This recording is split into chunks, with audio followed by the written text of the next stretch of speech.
افلا یتدبرون القرآن، تدبر قرآن، مولانا امین احسن اصلاحی۔ آگے آیات 31 تا 55 کا مضمون۔ آگے اسی مضمون کو جو اوپر والے پیرے میں بیان ہوا ہے مزید واضح اور مؤکد فرمایا ہے۔ پہلے یہ حقیقت واضح فرمائی ہے کہ آسمانوں اور زمین کی بادشاہی صرف اللہ وحدہ لا شریک ہی کے قبضہ میں ہے۔ تمہارے مزعومہ دیویوں دیوتاؤں میں سے کسی کو بھی اس نے اپنا شریک نہیں بنایا ہے کہ وہ اس کے عدل و انصاف پر اثر انداز ہو سکے۔ چنانچہ وہ لازماً ان لوگوں کو سزا دے گا جو گناہوں کے مرتکب ہوں گے اور ان لوگوں کو صلہ دے گا جو نیکی کی زندگی بسر کریں گے۔ رہے وہ لوگ جو اپنے سفارشیوں یا اپنے حسب و نسب یا بزرگوں کے ساتھ اپنی نسبت کے بل پر یا حرم اور حجاج کی چند ظاہری خدمتیں انجام دے کر اپنے منہ میاں مٹھو بن رہے ہیں اور اپنے آپ کو جنت کا پیدائشی حقدار سمجھ رہے ہیں، ان سب کو خدا جہنم میں بھر دے گا۔ اس کی پکڑ سے صرف وہی بچیں گے جو کھلی ہوئی حق تلفیوں اور بے حیائیوں سے بچتے رہیں گے۔ اس طرح کے لوگوں سے اگر کوئی وقتی برائی صادر ہو جائے گی تو توبہ و اصلاح کے بعد اللہ تعالیٰ معاف فرما دے گا۔ اس کا دامن مغفرت بہت وسیع ہے۔ جو لوگ اپنی برتری اور تقدس کے زوم میں یہ سمجھے بیٹھے ہیں کہ خواہ ان کے اعمال کچھ بھی ہوں اللہ تعالیٰ ان پر ہاتھ نہیں ڈالے گا، انہیں یہ بات یاد رکھنی چاہیے کہ اللہ تعالیٰ سب سے زیادہ جانتا ہے کہ ان کی خلقت کس چیز سے ہوئی ہے۔ مٹی، کیچڑ اور نجس پانی کی بوند سے پیدا ہوئی مخلوق کو اپنی پاک دامنی اور برتری کی حکایت زیادہ نہیں بڑھانی چاہیے۔ اس کے بعد ان لوگوں کی برخود غلطی پر تعجب کیا ہے جو خدا کی راہ میں دینے دلانے کا تو کوئی حوصلہ نہیں رکھتے، لیکن ابراہیم علیہ السلام، موسیٰ علیہ السلام سے نسبت رکھنے کے اس زوم میں یہ خواب دیکھ رہے ہیں کہ آخرت میں ان کے لیے اونچے اونچے مراتب محفوظ ہیں، حالانکہ ابراہیم علیہ السلام اور موسیٰ علیہ السلام کی تعلیمات میں سب سے زیادہ نمایاں تعلیم یہی ہے کہ آخرت میں کوئی کسی دوسرے کا بوجھ نہیں اٹھائے گا بلکہ ہر ایک کے آگے اس کی اپنی کمائی آئے گی۔ اس کے بعد یہ حقیقت واضح فرمائی ہے کہ خوشی اور غم، زندگی اور موت، رزق اور اولاد، غنا و فقر سب خدا ہی کے اختیار میں ہیں۔ اس وجہ سے ہر حال میں اسی کی طرف رجوع کرنا چاہیے۔ جن لوگوں نے موسم بہار میں طلوع ہونے والے شعراء کو معبود بنا رکھا ہے کہ بہار کی رونقیں اس کی بخشش سے حاصل ہوتی ہیں، انہیں یہ بات یاد رکھنی چاہیے کہ شعراء کا رب بھی اللہ تعالیٰ ہے۔ اس کے بعد پچھلی قوموں کا بالاجمال حوالہ دے کر قریش کو تنبیہ فرمائی ہے کہ یہ قومیں بھی انہی گمراہیوں میں مبتلا ہوئیں جن میں تم مبتلا ہو، ان کے انجام اور ان کی تاریخ سے سبق حاصل کرو اور خدا کے غضب کو دعوت نہ دو۔ اس روشنی میں آیات کی تلاوت فرمائیے۔ اعوذ باللہ من الشیطان الرجیم، بسم اللہ الرحمن الرحیم۔ وَلِلَّهِ مَا فِي السَّمَاوَاتِ وَمَا فِي الْأَرْضِ لِيَجْزِيَ الَّذِينَ أَسَاءُوا بِمَا عَمِلُوا وَيَجْزِيَ الَّذِينَ أَحْسَنُوا بِالْحُسْنَى الَّذِينَ يَجْتَنِبُونَ كَبَائِرَ الْإِثْمِ وَالْفَوَاحِشَ إِلَّا اللَّمَمَ إِنَّ رَبَّكَ وَاسِعُ الْمَغْفِرَةِ هو أعلم بكم إذ أنشأكم من الأرض وإذ أنتم أجنة في بطون أمهاتكم فلا تزكوا أنفسكم هو أعلم بمن اتقى أفرأيت الذي تولى وأعطى قليلا وأكدى أعنده علم الغيب فهو يرى أم لم ينبأ بما في صحف موسى وإبراهيم الذي وفى ألا تزر وازرة وزر أخرى وأن ليس للإنسان إلا ما سعى وأن سعيه سوف يرى ثم يجزاه الجزاء الأوفى وأن إلى ربك المنتهى وأنه هو أضحك وأبكى وأنه هو أمات وأحيا وأنه خلق الزوجين الذكر والأنثى من نطفة إذا تمنى وأن عليه النشأة الأخرى وأنه هو أغنى وأقنى وأنه هو رب الشعرى وأنه أهلك عادا الأولى وثمود فما أبقى وقوم نوح من قبل إنهم كانوا هم أظلم وأطغى والمؤتفكة أهوى فغشاها ما غشا فبأي آلاء ربك تتمارى۔ ترجمہ: اور اللہ ہی کے اختیار میں ہے جو کچھ آسمانوں اور جو کچھ زمین میں ہے کہ وہ بدلہ دے ان لوگوں کو جنہوں نے برے کام کیے ہیں ان کے کیے کا، اور بدلہ دے ان لوگوں کو جنہوں نے اچھے کام کیے ہیں اچھا، یعنی ان لوگوں کو جو بڑے گناہوں اور کھلی بے حیائیوں سے بچتے رہے مگر یہ کہ کبھی کسی برائی پر پاؤں پڑ گئے۔ سو تیرے رب کا دامن مغفرت بہت وسیع ہے، وہ تم کو خوب جانتا ہے جب کہ اس نے تم کو زمین سے پیدا کیا اور جب کہ تم اپنی ماؤں کے پیٹوں میں جنین کی شکل میں رہے، تو اپنے کو پاکیزہ نہ ٹھہراؤ، وہ ان لوگوں کو خوب جانتا ہے جنہوں نے تقوی اختیار کیا۔ بھلا اس کو دیکھا جس نے اعراض کیا، تھوڑا سا دیا پھر رک گیا؟ کیا اس کے پاس علم غیب ہے؟ بس وہ دیکھ رہا ہے۔ کیا اس کو خبر نہیں ملی اس بات کی جو موسیٰ اور ابراہیم علیہم السلام کے جس نے اپنے قول پورے کر دکھائے؟ صحیفوں میں ہے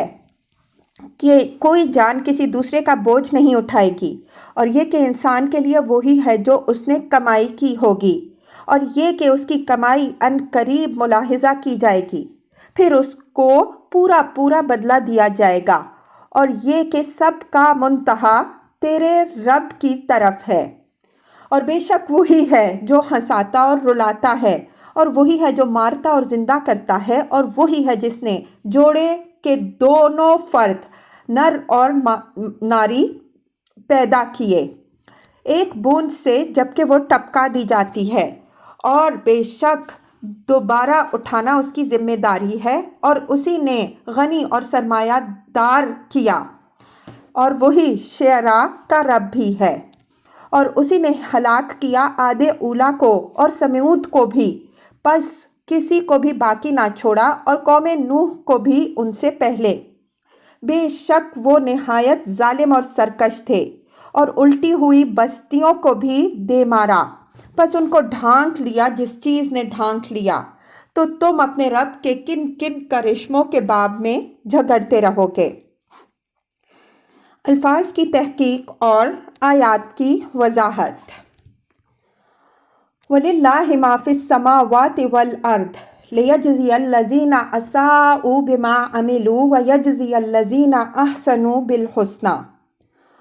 اوپر کی آیات میں شرک و شفاعت کی جو تردید فرمائی ہے، یہ اس کا نتیجہ سامنے رکھ دیا ہے کہ آسمانوں اور زمین کی بادشاہی خدا ہی کے اختیار میں ہے، کسی اور کی حصے داری ان کے اندر نہیں ہے کہ وہ خدا کے اقتدار کو چیلنج کر سکے یا اس کی مشیت میں کوئی مداخلت کر سکے یا اس کے ارادوں اور فیصلوں پر کسی پہلو سے اثر انداز ہو سکے۔ لیجزی الذین الی الآیہ، یہ لام بیان علت کے لیے نہیں بلکہ بیان نتیجہ کے لیے ہے۔ مطلب یہ ہے کہ جب تنہا وہی مالک و مختار ہے تو اس کا لازمی نتیجہ یہ نکلا کہ جو لوگ اپنے مزعومہ شرکاء اور سفارشیوں کے اعتماد پر میٹھی نیند سو رہے ہیں وہ محض فریب نفس میں مبتلا ہیں۔ اللہ تعالیٰ عادل و حکیم ہے، وہ ان لوگوں کو ضرور سزا دے گا جو گناہوں کے مرتکب ہوں گے، اور کوئی نہیں ہے جو ان کو خدا کی پکڑ سے بچا سکے۔ اسی طرح لازماً وہ ان لوگوں کو جنہوں نے نیکی اور نیکوکاری کی زندگی گزاری ہوگی نہایت ہی اچھا صلہ عطا فرمائے گا، اور اس صلہ کے حصول کے لیے انہیں کسی دوسرے کی سفارش کی مطلق ضرورت نہیں ہوگی۔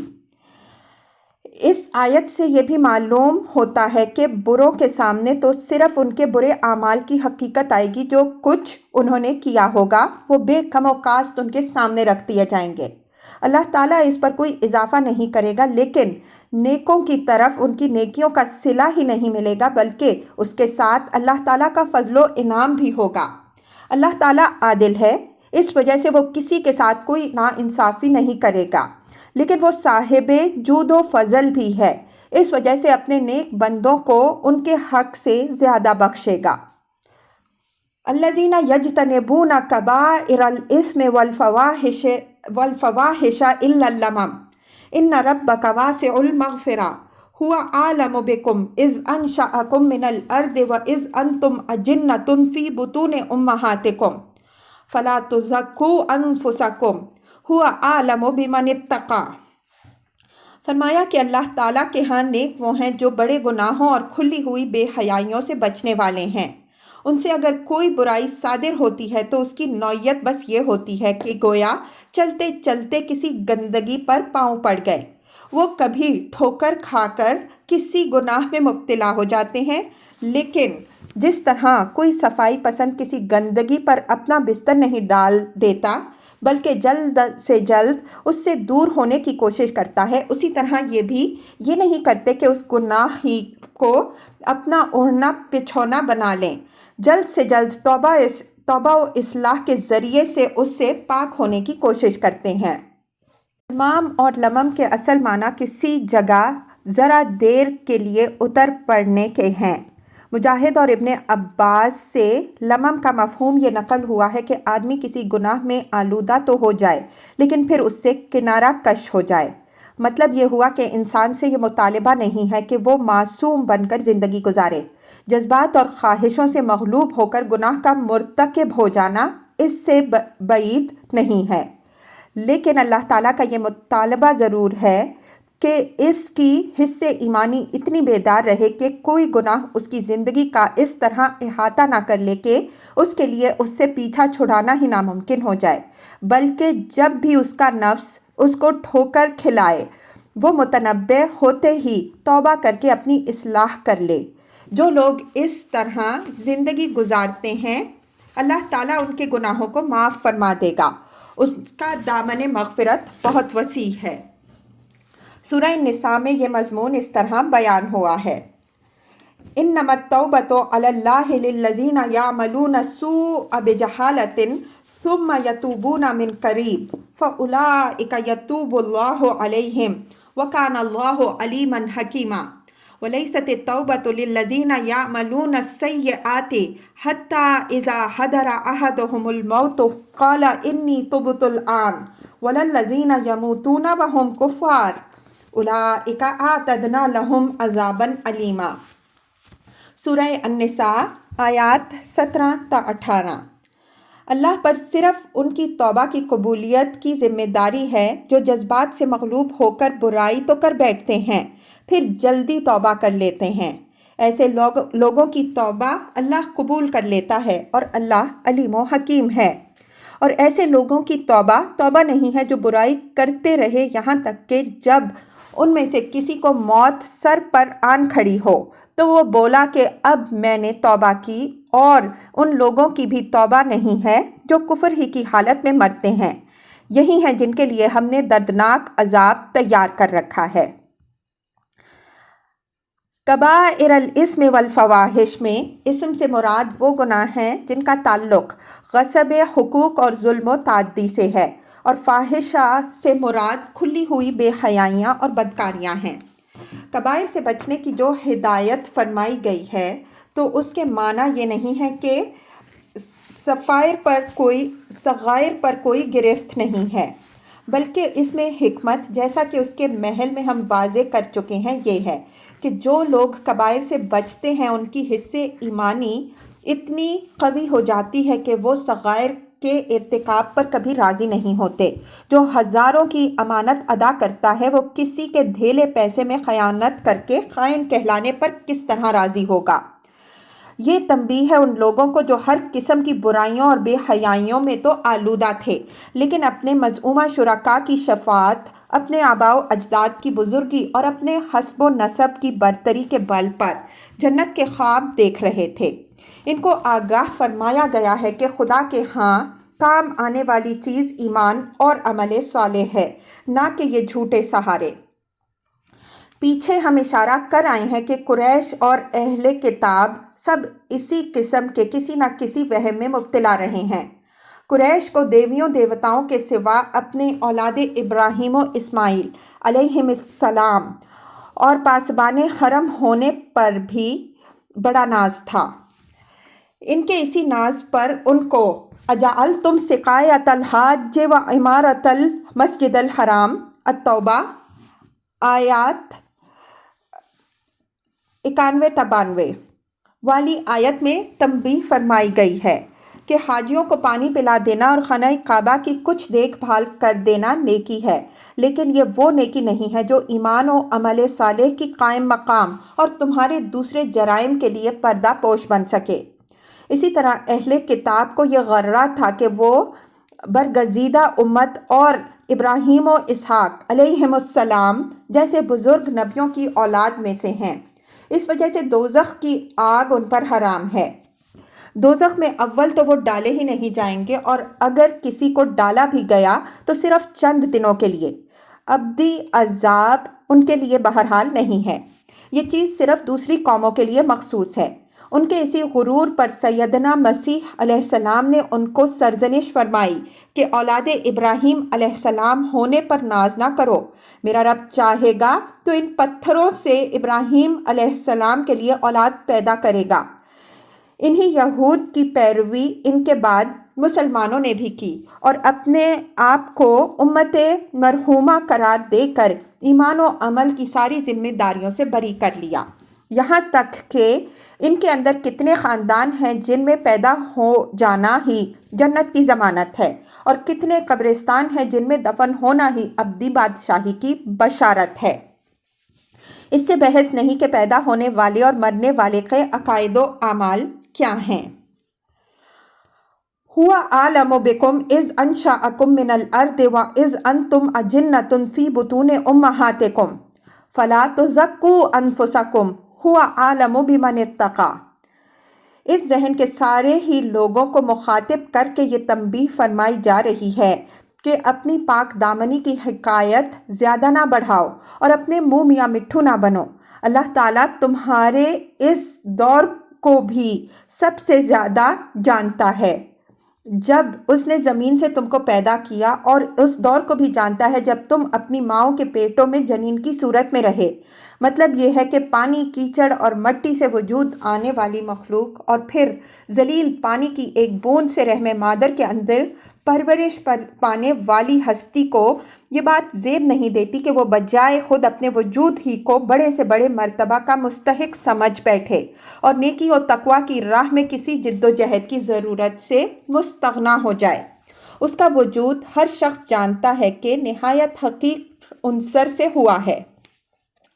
اور اس کی ابتدائی پرورش رحم مادر کی